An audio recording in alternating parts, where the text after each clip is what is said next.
देखिए, सबसे बड़ी बात है कि आखिर एक चुनी हुई सरकार, बहुमत की सरकार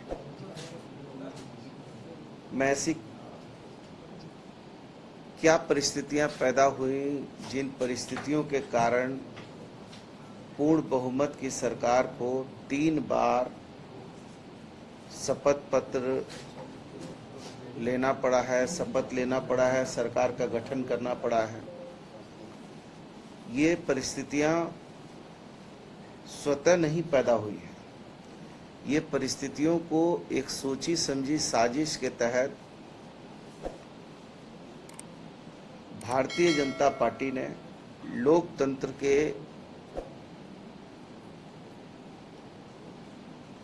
इस पवित्र व्यवस्था में अनावश्यक रूप से प्रहार किया।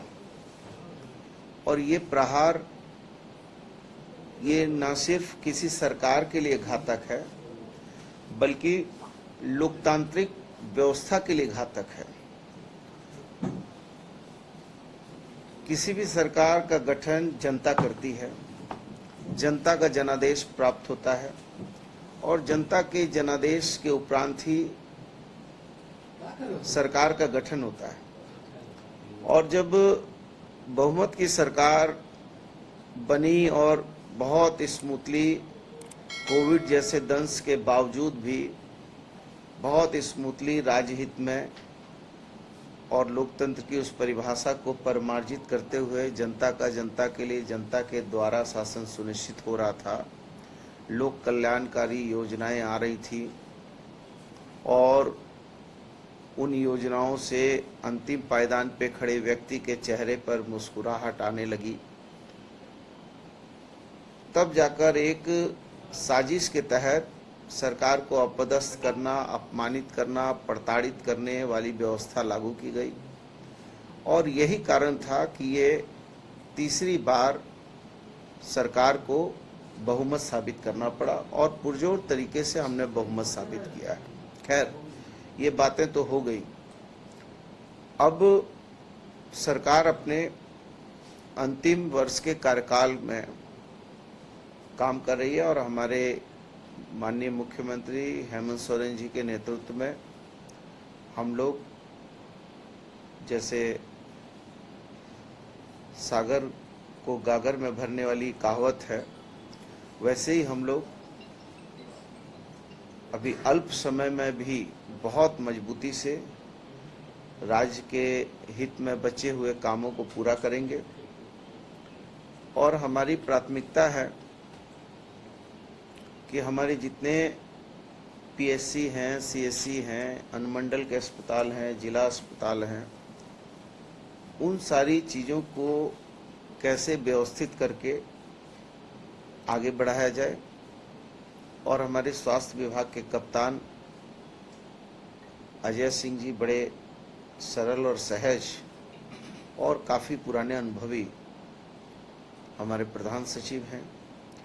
उनके नेतृत्व में लगातार हम लोग प्रयास कर रहे थे और उस प्रयास को और सार्थक तरीके से आगे बढ़ाने के लिए जितने भी हम लोगों ने कई तरह से स्वास्थ्य विभाग में कुछ एक्सपेरिमेंट भी किए हैं, कुछ बजट के नए उपबंध भी किए हैं मंत्रिपरिषद की स्वीकृति पर कि कैसे हमारे जो है अंतिम पायदान पे स्वास्थ्य केंद्र जो है वो पैसे के अभाव में किसी चीज़ की कमी ना हो, उसके लिए अलग से हम लोगों ने 1 अरब रुपया से भी ज़्यादा का प्रबंध किया है। और उसको एक अलग व्यवस्था के तहत हम लोग उसको सारे हमारे स्वास्थ्य केंद्रों में जो कमी खामियां हैं उसको दूर करने के लिए लगा रहे हैं। इसी के साथ साथ आपने देखा होगा कि हमारे यहाँ मुख्यमंत्री गंभीर योजना जो है उसको हमने और सरल और सहज बनाने के उद्देश्य से जो 5 लाख रुपया तक की इलाज की राशि थी, उस राशि को 15 लाख रुपया तक करने की व्यवस्था की। और इसको हम लोगों ने अबुआ स्वास्थ्य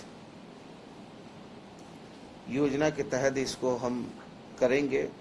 और ताकि आपको याद होगा कि हम लोगों ने पिछली बार 8 लाख रुपया आय तक के लोगों को इस योजना से जोड़ा था, और इस बार भी इसको और सरल करने के उद्देश्य से, पहले होता था कि बहुत चीज़ें सीधी जो है 5 लाख के ऊपर होती थी तो फिर वो मंत्री परिषद पे जाती थी, उसको हम लोगों ने फिर बीच में विभाग के द्वारा 10 लाख किया, अब ने उसको 15 लाख किया।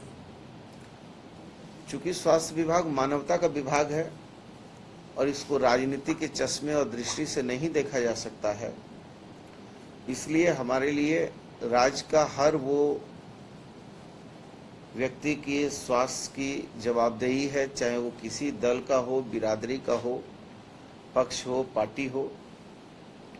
हम उसको इन नज़रों से नहीं देखेंगे।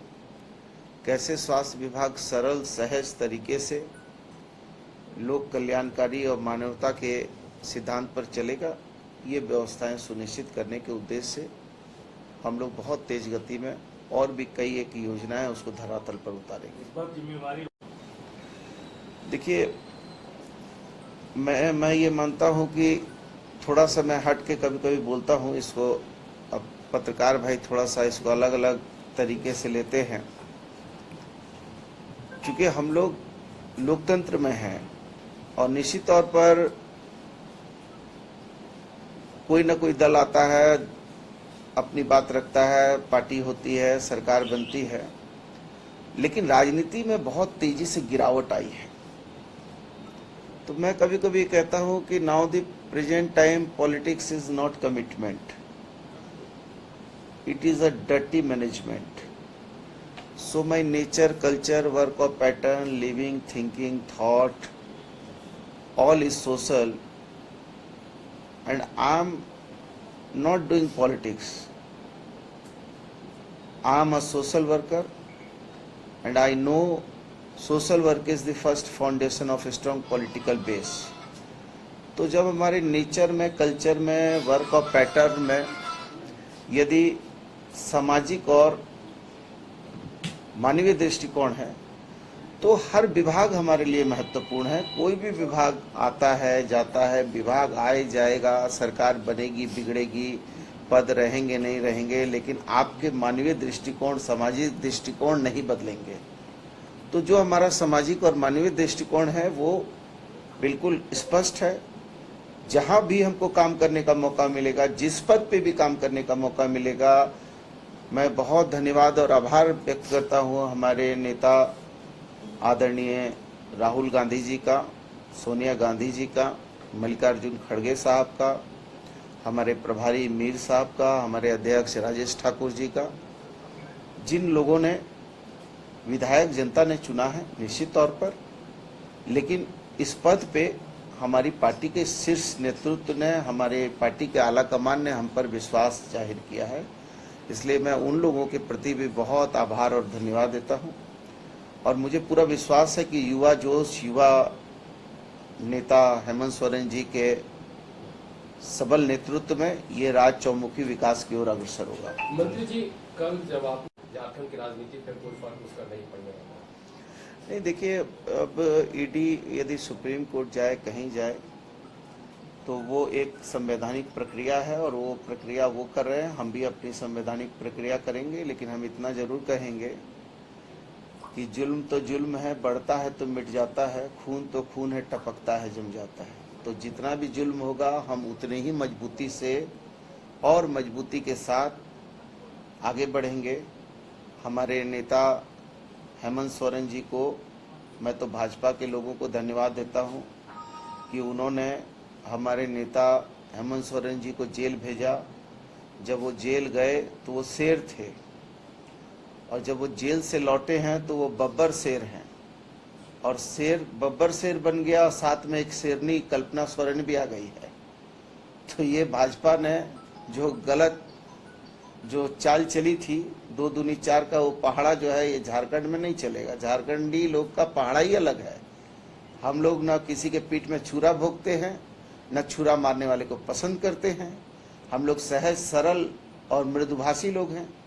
लेकिन ये नहीं भूलना चाहिए कि यही झारखंड की धरती है जिसने 1769 में बाबा तिलका मांझी के नेतृत्व में उलगुलान किया, 1831 और 32 में बुद्धू भगत के नेतृत्व में उलगुलान किया, 1855-56 में सिद्धू कानू के नेतृत्व में उलगुलान किया, और आज भी जो है ये हमारे हेमंत सोरेन, शिबू सोरेन और हमारे नेता राहुल गांधी जी के नेतृत्व में ये भी एक उलगुलान और क्रांति की लड़ाई, जनहित की लड़ाई, लोकतांत्रिक व्यवस्था को बचाने की लड़ाई, संवैधानिक संस्थाओं को जीवित रखने की लड़ाई हम लड़ रहे हैं और लड़ते रहेंगे। धन्यवाद।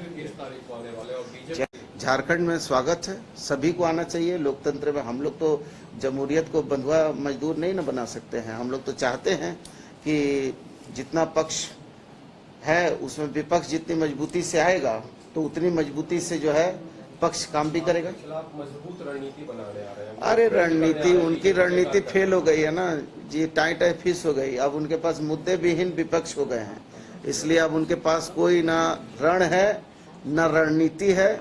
अब वो चारों खाने चित होंगे। आने वाली सरकार बहुमत की हम फिर बनाएंगे। धन्यवाद।